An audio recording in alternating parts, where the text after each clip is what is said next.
नहीं रहल जाया कुछ कहल जाया दुख दिलवा का आगू नहीं सहल जाया सब रात भैरक मेहनत बेकार गले पापा पापा रोकी भेलो बउआ मम्मी गे मम्मी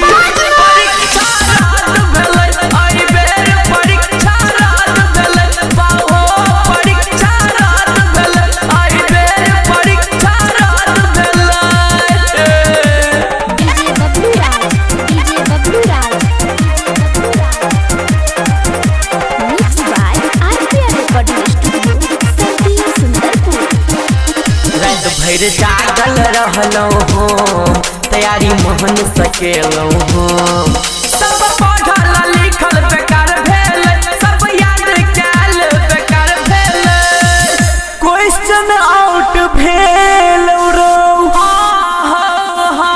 ते डाउट भेल रो सब रात भरक मेहनत बेकार गले पापा पापा की भेलो रो बउआ परीक्षा रात भेलै आई बेर परीक्षा रात भेलै बाहो परीक्षा रात भेलै आई बेर परीक्षा रात भेलै डीजे बबलू राज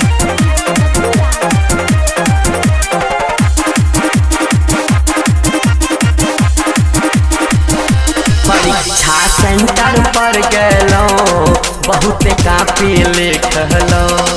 सब प्रश्न के उत्तर सही देलिए जते जाने छलिए सब लिख देलिए सपना